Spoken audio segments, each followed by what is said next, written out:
Elif'in mutfağına hoş geldiniz. Bugün sizlerle dışı kıyır kıyır, içi yumuşacık hurma tatlısı tarifini paylaşmak istiyorum.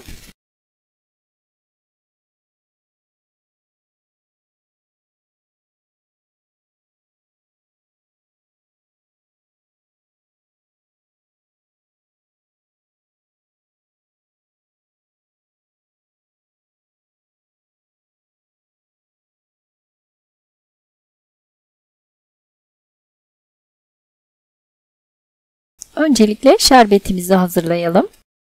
Tencereye 2,5 su bardağı şekeri alalım. Üzerine 1,5 su bardağı su ve 1 dilim limonu suyunu sıkarak içine atalım. Şeker eriyene kadar ara ara karıştıralım.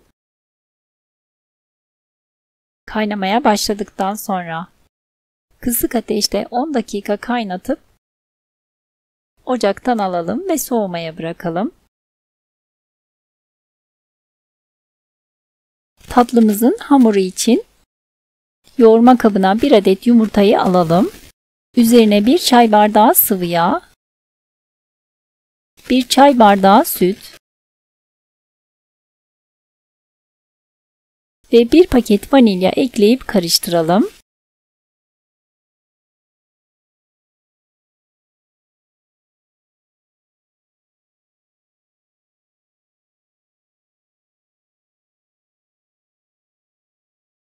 İlk etapta 1 su bardağı un ekledim.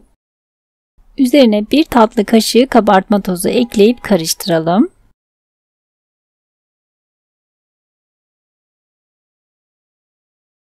Ununu azar azar ilave ederek karıştırmaya devam edelim.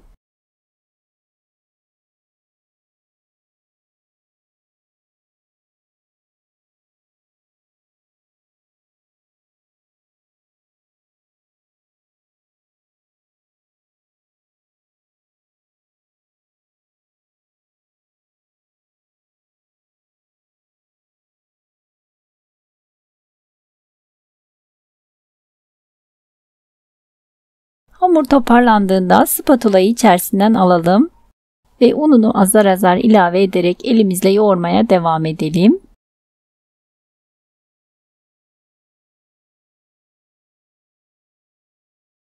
Ben toplamda 2,5 su bardağı un kullandım. Ele yapışmayan yumuşak kıvamlı bir hamur olması gerekli. Sizler de lütfen kontrollü bir şekilde ekleyin ununu. Hamurun kıvamı koyu olursa tatlımız güzel olmayacaktır. Daha sonra ceviz büyüklüğünde parçalara kopartalım.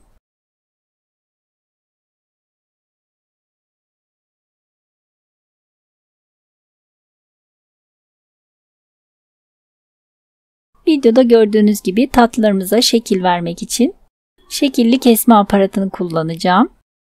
Bir kasede iri doğranmış cevizim var.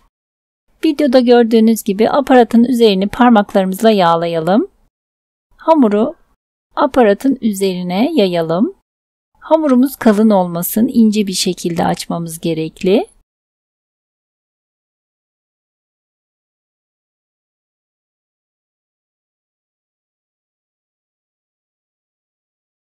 Üzerine ceviz yerleştirdim. Dilerseniz sade olarak da yapabilirsiniz. Videoda gördüğünüz gibi şeklini bozmadan kıvıralım rulo şeklinde ve şeklini bozmadan parmaklarımızla hafifçe bastırarak yapışmasını sağlayalım. Gördüğünüz gibi tatlımızın yapımı çok pratik. Ama mutlaka hamurumuzu ince bir şekilde açmaya özen gösterelim. Ben şeklini kesme aparatıyla verdim. Sizler isterseniz şekilli nihale veya rende de kullanabilirsiniz.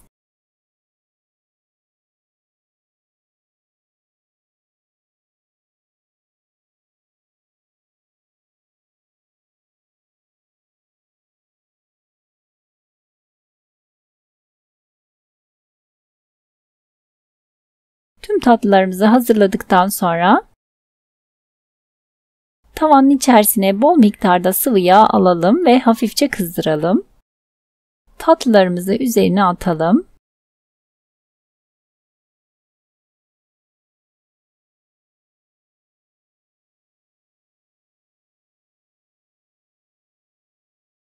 Orta ateşte her tarafları nar gibi kızarana kadar çevirerek kızartalım.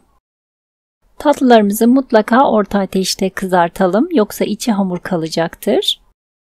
Videoda gördüğünüz gibi sık aralıklarla karıştırarak kızartalım. Tatlıların bazılarını iyi kapatamamışım, bazıları açıldı.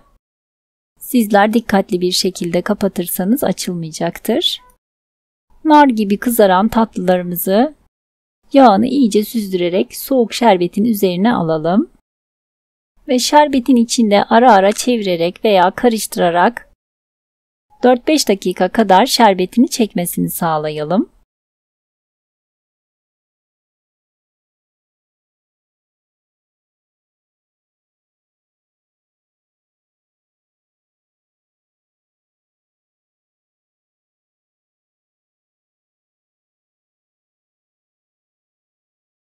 Şerbetini çeken tatlılarımızı servis tabağına alalım. Son olarak kalan şerbeti de tatlımızın üzerine gezdirelim. Harika görseli, çıtır lezzetiyle tatlımız servis için hazır. Umarım sizler de dener ve beğenirsiniz. Deneyecek olanlara şimdiden afiyet olsun. Videomu buraya kadar izleyip beğendiyseniz beğeni ve yorumlarınızla ve beğendiğiniz videolarımı sosyal medya hesaplarınızdan paylaşarak bana destek olabilirsiniz. İzlediğiniz için ve ilginiz için teşekkürler.